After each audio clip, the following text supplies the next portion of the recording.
The day the stars welcomed humanity was the happiest day in human history. Giant ships descended from the clouds over every major city on Earth. The aliens called themselves the Galactic Council. And they came with gifts, technology, and promises of peace. Humans celebrated in the streets. They believed they were no longer alone in the universe. The council was made of 12 different alien species. They controlled hundreds of worlds across the galaxy. Their leader was High Arbiter Velox, a tall creature with silver skin and eyes that showed no warmth. He stood before the United Nations and spoke words of friendship. He said humanity was welcome to join them. He said the galaxy was big enough for everyone, Earth accepted. Why would they not? The aliens shared medicine that cured diseases. They shared technology that made life easier. In return, humans shared everything about themselves. They shared their history, their culture, their hopes, and their dreams. They told the council where Earth was located. They showed them every city, every military base, every secret. Humans trusted completely because they wanted to believe in a better future. But the council did not see friends. When they looked at humanity, they saw a threat in a dark chamber far from Earth. High Arbiter Velox called a secret meeting. No humans were allowed. No record was kept. The 12 species gathered around a massive table, and Velox spoke his true thoughts. Humans are dangerous, he said. They grow too fast. They learn too quickly. In 500 years, they will surpass us all. The other leaders nodded. They had seen the reports. Humanity had gone from riding horses to walking on their moon in less than a century.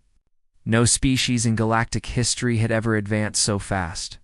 This terrified the council. "We must act now," said Commander Rethus of the Voran species.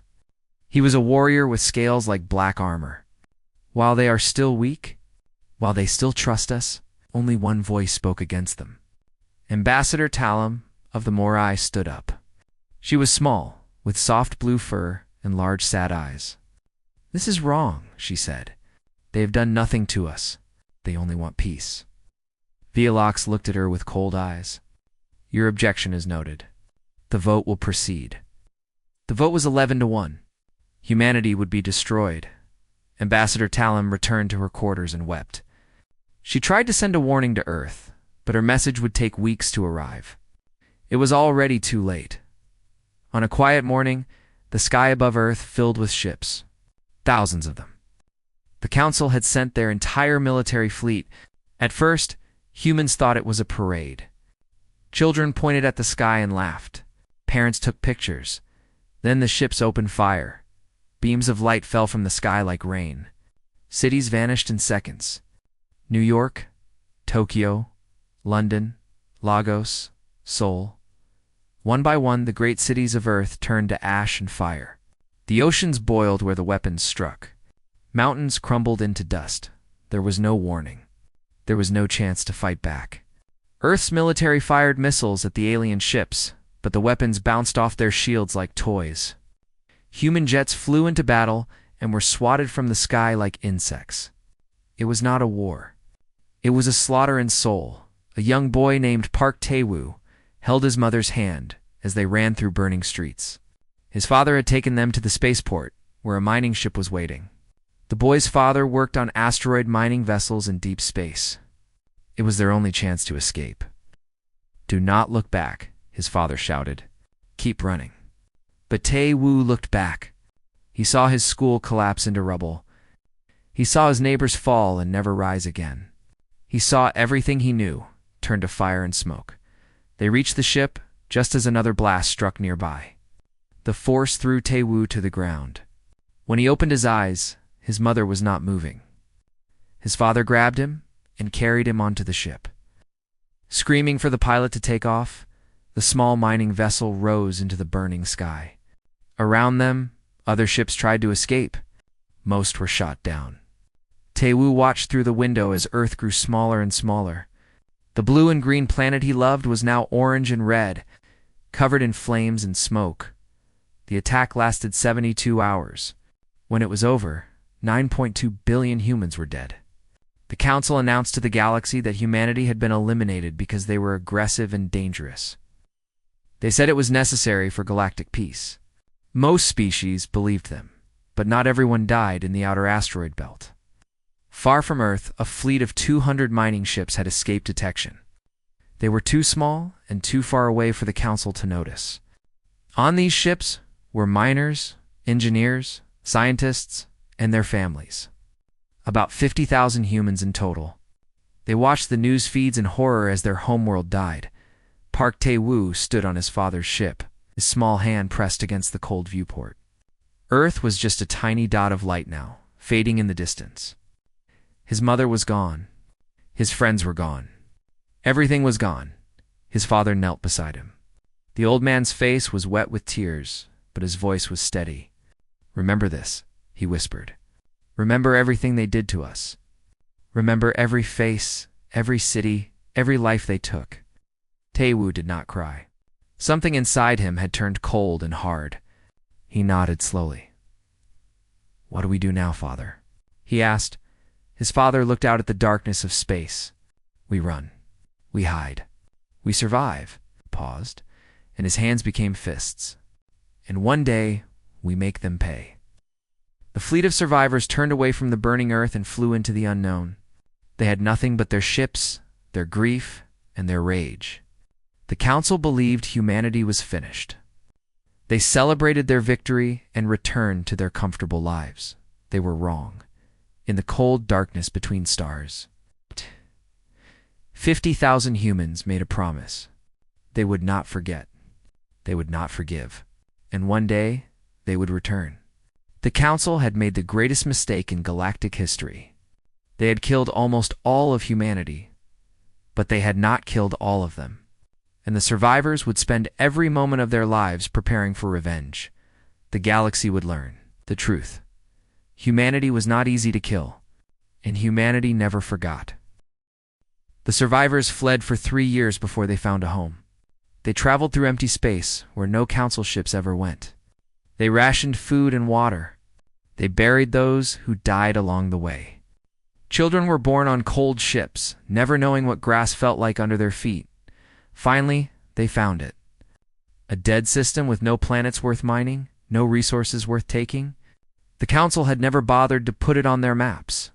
At the center was a small, rocky world with thin air and frozen ground.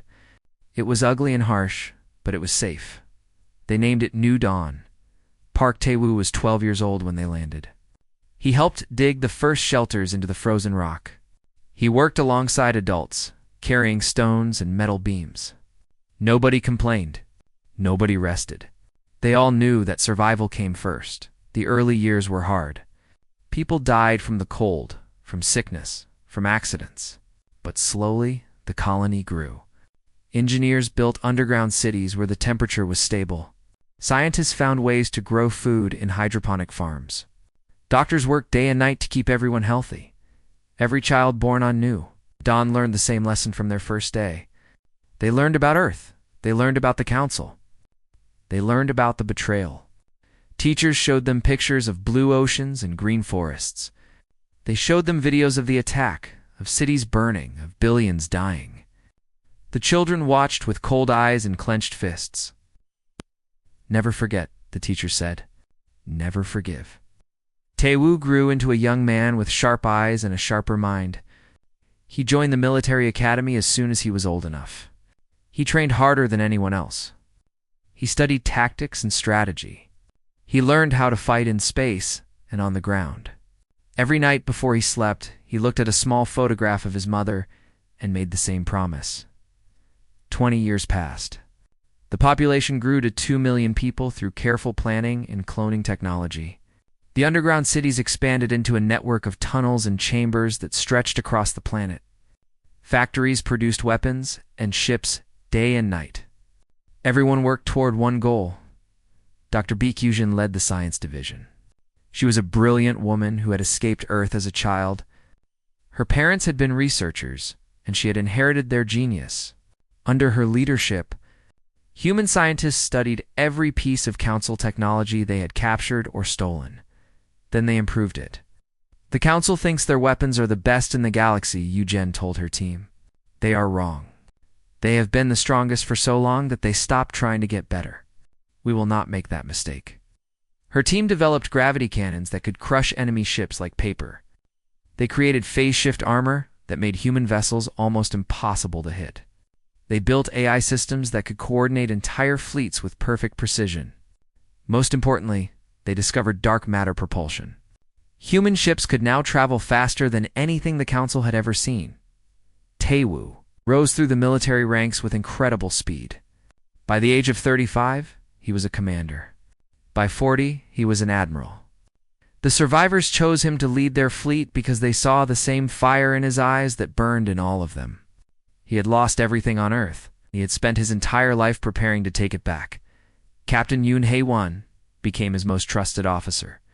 She was 5 years younger than him, born on the ships during the escape. She had never seen Earth, but she fought for it anyway. Her mind worked like a computer, calculating battle strategies that seemed impossible but always worked. The Council has thousands of ships, she told Taewoo during a planning session. We will have maybe 1,200. How do we win? Taewoo smiled coldly. We do not fight fair. We fight smart. We hit them where they are weak. We move faster than they can react. We use their own arrogance against them. Sergeant Odeho led the intelligence operations. He was an old man now, one of the few survivors who remembered Earth as an adult. He had been a soldier during the attack, one of the few who fought back before escaping. Now he trained spies and assassins. His agents underwent surgery to look like other alien species. They infiltrated Council space and gathered information. They mapped every military base, every supply route, every weakness. They stole defense codes and ship designs. They sent everything back to New Dawn. The Council thinks we are dead, Daeho reported. They do not even look for us anymore. They have forgotten about humanity. Good Taewoo said. Let them forget. It will make our revenge sweeter. After 25 years of work, the fleet was ready. 1,200 warships sat in hidden hangars beneath the surface of New Dawn. Each one was faster, stronger, and more deadly than anything the Council had. At the center was the flagship, a massive vessel 5 kilometers long. They named it Retribution. On the day of departure, every human on New Dawn gathered to watch. 2 million people stood in silence as the ships rose from the ground and flew into the sky. Children held their parents' hands. Old survivors wiped tears from their eyes. Admiral Park Tae-woo stood on the bridge of the Retribution. Captain Yoon Hae-won was beside him. Lieutenant Kong Sung-ho, a young weapons officer who represented the new generation, waited at his station. Sergeant Odeho stood by the door, his old hand steady. Tae-woo opened a channel to the entire fleet. His voice was calm and cold. 25 years ago, they killed our world. They murdered our families. They thought they destroyed us. He paused, and his eyes burned with decades of rage. They were wrong. Today, we show them their mistake. Today, we bring the fire back to those who burned our home. For Earth, for the dead. For vengeance, a roar of voices answered him from every ship. Fists slammed against metal. Hearts beat with fury and purpose. The fleet's engines ignited. 1,200 lights blazed in the darkness, moving as one toward Council space. They had waited 25 years for this moment. They had sacrificed everything for this chance. The galaxy was about to learn that humanity was still alive. And humanity was very, very angry. The human fleet emerged from dark space at the edge of Varan territory. The Vorans were the warriors of the Council, proud and cruel. Their commander Rethus had personally led the attack on Earth. He had smiled as billions died. Now his colony sat peaceful and unaware. It's protected by 100 warships that patrolled the border, a young Voran. Officer noticed something strange on his sensor screen. New contacts were appearing from nowhere. Hundreds of them, Commander, he said nervously. We have unknown vessels entering our space. Rethus walked to the screen and looked. His scaled face twisted with confusion. The ship designs were unfamiliar, but something about them seemed almost familiar. Then his blood turned cold. Impossible, he whispered. A transmission came through. A human face appeared on the screen. Admiral Park Tae-woo stared at Rethus with eyes full of cold hatred. "Hello, Commander," Tae-woo said. "Do you remember us?" "We remember you." Rethus stumbled backward. "You are dead. We killed all of you. You tried." "Wait." We leaned forward. "You failed." The battle lasted for hours. The Vorans fought hard, but they never had a chance. Human ships moved like ghosts, appearing and disappearing before Voran weapons could lock on. Gravity cannons crushed Voran cruisers with single shots. The advanced AI coordinated human attacks with perfect timing, striking from multiple angles at once. Rethus watched his fleet die around him. Ship after ship exploded into silent fire. His officers screamed orders, but nothing worked.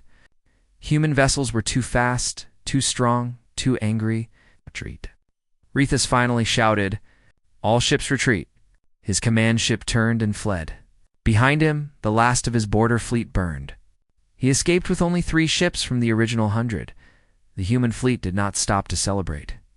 They pushed forward into Voran's space. Colony after colony fell before them. Human marines landed on military bases and destroyed everything. They were efficient and brutal, but they followed strict orders. No civilians Admiral Park had commanded. "We are not like them. We do not murder the innocent." The civilians were left alive, but they were given a message to spread. Lieutenant Kong Sung-ho stood before a group of terrified Voran civilians, his rifle at his side. "Tell your masters what you saw here today," he said. "Tell them Earth remembers. Tell them we are coming for them all." The civilians fled. Within days, the message had spread across Council space. Humanity had returned. They were cutting through Varan defenses like a blade through water. Captain Yoon. Haewon led a special strike force toward the Council's main shipyard. It was the largest construction facility in the galaxy, producing dozens of warships every month. If humanity destroyed it, the Council would lose the ability to rebuild their fleet. The shipyard was protected by 300 warships and orbital defense platforms. "Hey, one had 60 ships." "The math does not look good," her tactical officer said. Haewon smiled. "Then we changed the math." She ordered her fleet to split into 12 groups. They attacked from every direction at once, never staying still long enough for the enemy to concentrate fire. While the defenders chased her ships, Haewon personally led a small group through a gap in their formation. Her ship dove toward the shipyard at maximum speed. Defense platforms fired at her, but her pilot twisted and rolled through the barrage. At the last moment, she launched a volley of missiles directly at the shipyard's reactor core. The explosion was visible from space. The shipyard cracked apart, spilling fire and debris across the void. Half-finished warships tumbled into the flames. The Council had lost their ability to produce new vessels. Haewon's fleet escaped with only 12 ships lost. It was a victory that would change the war. On the Council homeworld, panic was spreading. High Arbiter Velox called an emergency meeting, but the 12 species were already turning on each other. "This is your fault." A Voran representative shouted at Velox. "You said they were all dead? How did they survive?" Another demanded. "How did they become so strong?" Velox tried to restore order, but fear had taken hold. The Council had ruled the galaxy for thousands of years. They had never faced an enemy like this. They had never faced an enemy who had nothing to lose. Back on the human flagship, Lieutenant Kang Sung-ho led a ground team to investigate a captured Voran military base. In the archives, they found something that made his blood boil. Video files.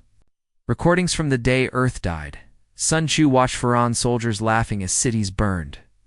He saw Council officers toasting their victory as billions of humans screamed and died.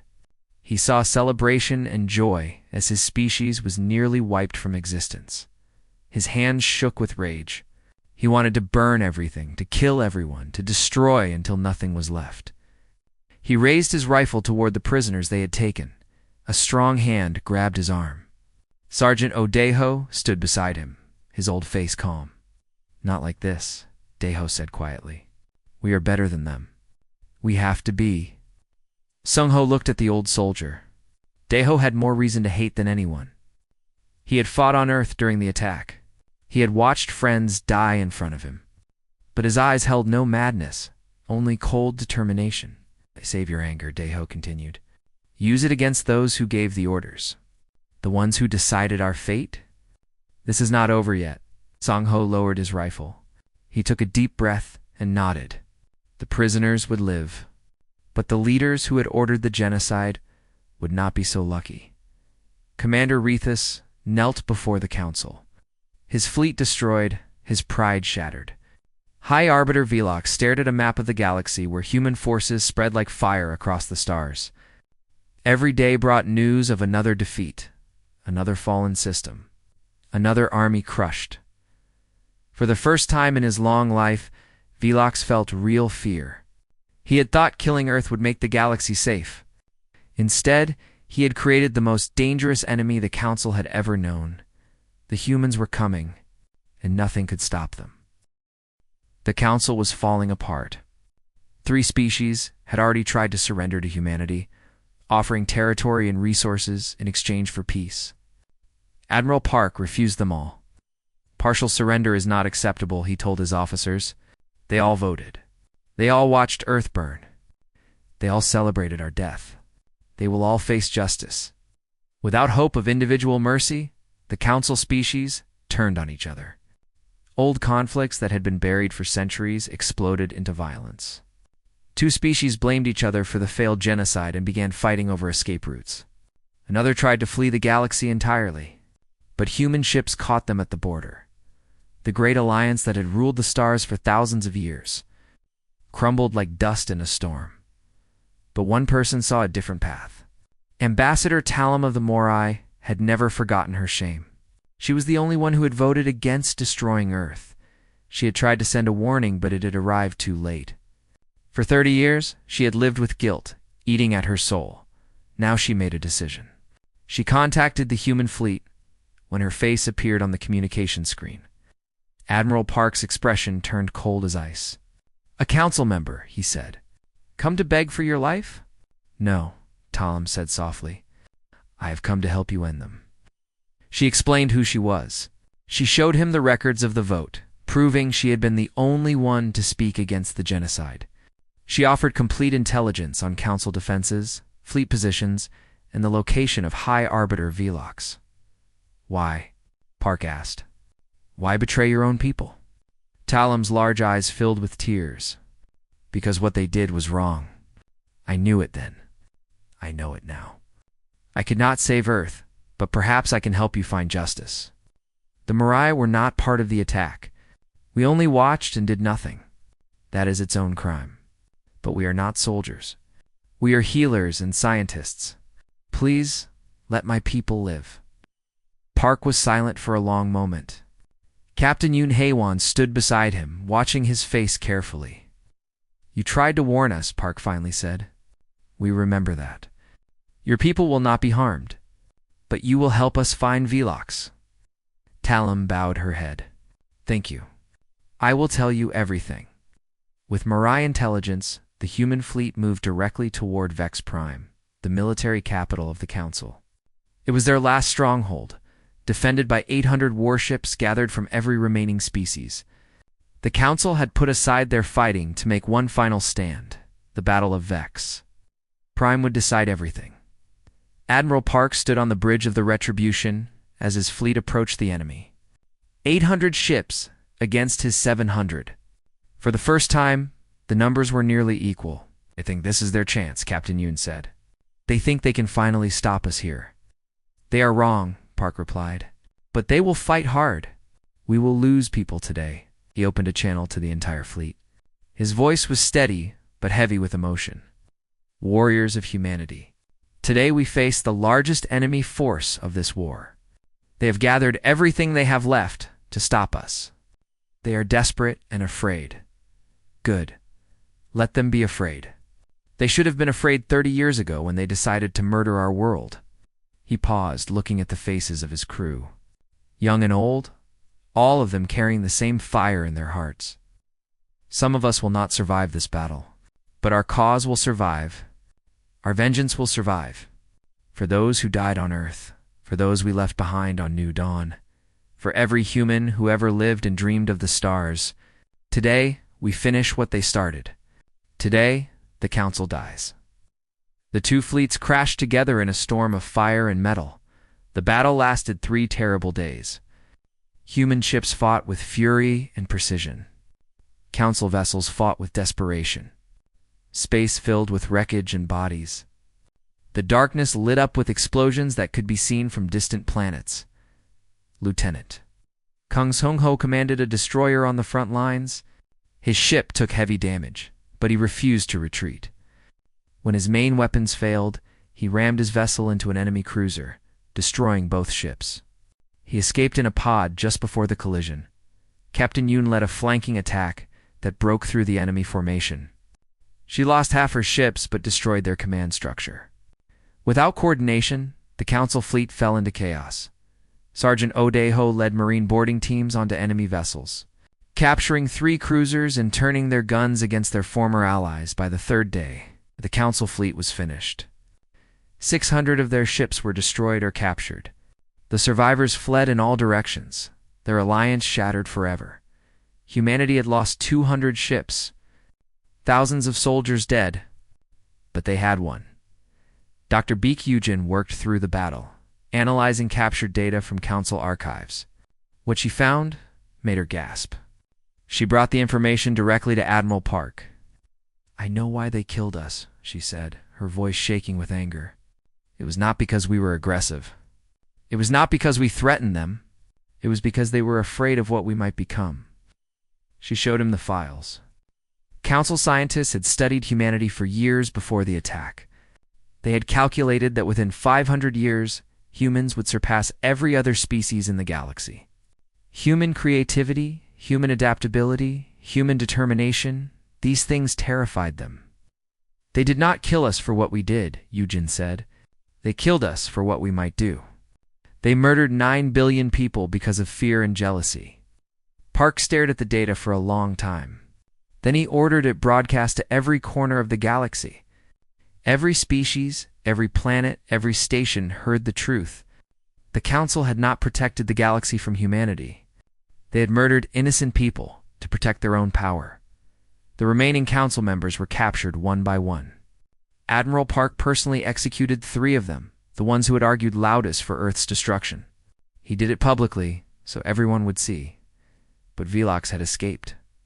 The High Arbiter had fled before the battle ended, running to a hidden fortress that only a few knew about. Park stood in the empty Council chambers, where the vote had been taken 30 years ago.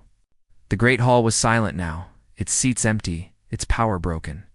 He looked at the holographic displays still showing images of Earth's destruction, the same images they had once shown as proof of their victory.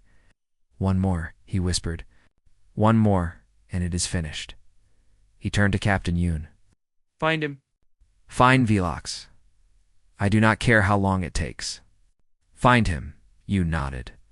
"We will, Admiral. He cannot hide forever." Park looked back at the images of his burning homeworld. His mother's face flashed through his memory. The smell of smoke and ash. The screams of the dying. "No," he agreed quietly. "He cannot." High Arbiter Velox thought he was safe. His hidden fortress was built into a dead moon in a forgotten system. No maps showed its location. Only 3 beings in the galaxy knew it existed. 2 of them were dead. But humans were patient hunters. For 6 months, intelligence teams searched every corner of Council space. Sergeant Odeho led the effort, using every spy, every contact, every piece of captured data. Finally, a dying Council officer traded the location for a quick death instead of a slow one. Admiral. Park assembled a strike team personally. This was not a mission he would trust to anyone else. Captain Yoon Hae-won protested. "You are the Admiral," she said. "You should not risk yourself." "I have to," Park replied. "This is what I have been working toward my entire life. I was 12 years old when I watched Earth burn. I held my mother's hand as she died. Velox ordered that attack. I will be there when he faces justice." Yoon saw the look in his eyes and knew she could not change his mind. "Then I am coming with you." The strike force was small but deadly. 50 Marines, led by Sergeant Daeho. Lieutenant Kong Soon-ho commanded the ground assault team. Dr. Baek Yujin came to secure any remaining Council archives. Admiral Park and Captain Yoon led from the front. They arrived at the dead moon in the middle of its long night. The fortress was buried deep underground, protected by automated defenses and Vilox's personal guard. The humans did not care. The assault began at midnight. Human ships destroyed the orbital defenses in the first 5 minutes. Drop pods rained down on the moon's surface, carrying Marines in heavy armor. Lieutenant Kong was first on the ground, his rifle already firing. The fortress guards were elite soldiers, the best the Council had left. They fought desperately, knowing they were protecting the last symbol of their fallen empire. But they were fighting humans who had waited 30 years for this moment. Sergeant.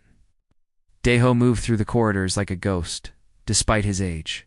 He had trained for this kind of fight his entire career. His squad cleared room after room, pushing deeper into the fortress. Bodies of guards fell behind them. Team breached the main gate with explosive charges. The young lieutenant charged through smoke and fire, his voice roaring commands.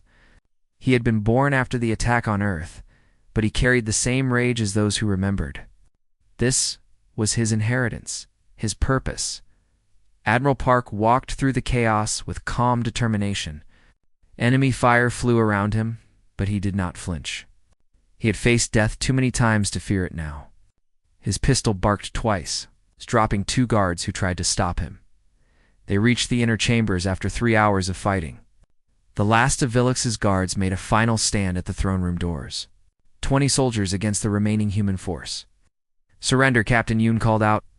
"Your master has lost. The council is finished. There is no point in dying for him." The guards looked at each other. Then, slowly, they lowered their weapons. They were soldiers, not fanatics. They knew when a war was over. The doors opened. High Arbiter Vilox sat on a throne of black metal, his silver skin pale and his eyes wide with fear.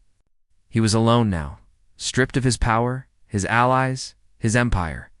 The being who had ordered the death of billions was just a frightened a creature waiting for the end. Admiral Park walked toward him slowly.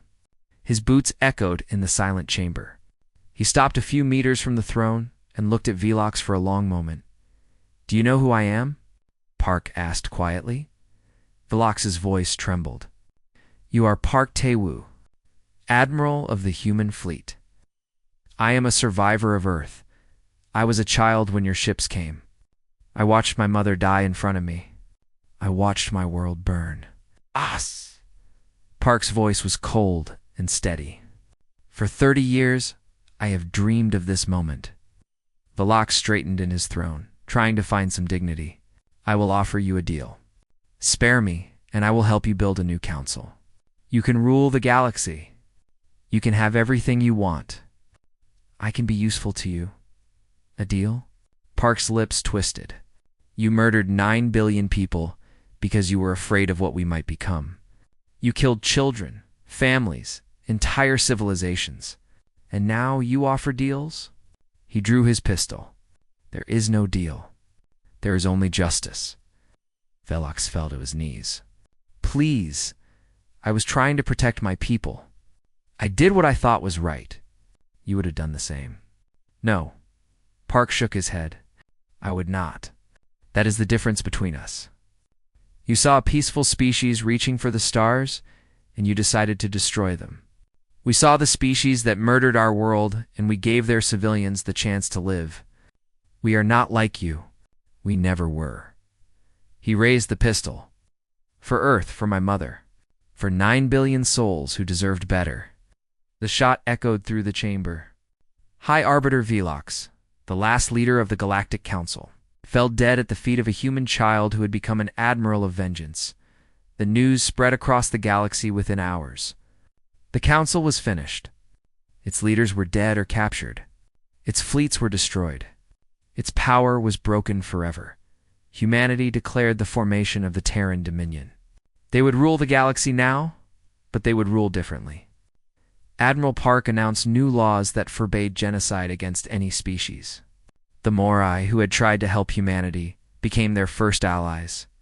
Other species were offered peace if they accepted the new order. Most accepted, they had no choice. But there was one more journey to make. 6 months after Villux's death, Admiral Park returned to the Sol system for the first time in 30 years. The fleet followed him at a distance, giving him space for this private moment. Earth was silent. The blue oceans had turned gray. The green forests were gone, replaced by ash and stone. The cities that had once held billions were empty ruins. The planet that had given birth to humanity was a tomb. Park landed alone on the surface near what had once been Sol. He walked through the ruins of his childhood neighborhood, recognizing nothing. Everything he had known was gone. He found a spot on a hill overlooking the dead city. He knelt in the ash and pulled out a small container from his jacket. Inside was a seedling, a Korean pine tree grown from seeds preserved during the escape. With his bare hands, he dug a hole in the gray earth. He planted the seedling carefully and covered its roots with soil. It was a small thing, fragile and alone in a world of death. "We came home," he said quietly, speaking to the 9 billion who could no longer hear. "We made them pay for what they did.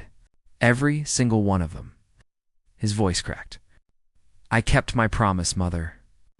I remembered everything." Tears fell from his eyes for the first time in 30 years. The cold, hard thing inside him finally broke. He wept for his mother, for his world, for the child he had been and the man he had become. Captain Yoon found him there hours later, sitting beside the tiny tree. She sat down next to him without speaking. They watched the gray sky in silence. "Is it over?" She finally asked that Park thought about the question. The war was over. The enemy was destroyed. But the dead would never return. The scars would never fully heal. "It is finished," he said. "But it will never really be over. We carry it with us. Always."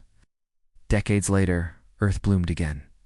Human scientists worked year after year to heal the wounded planet. Slowly, the gray ash turned to brown soil. The brown soil grew green grass. Rivers flowed clean again. Animals returned to forests that spread across the continents. The pine tree that Admiral Park had planted grew tall and strong. Around it, other trees joined, until a new forest stood where Sol had once been. Children played among the trees, learning the old languages and the old songs. They knew the stories of what had happened, but they looked forward, not back. Above them, the Terran fleet patrolled the stars. They protected humanity and their allies. They watched for any threat, and they carried a message to every corner of the galaxy. Humanity endures. Humanity remembers. And humanity will never be betrayed again.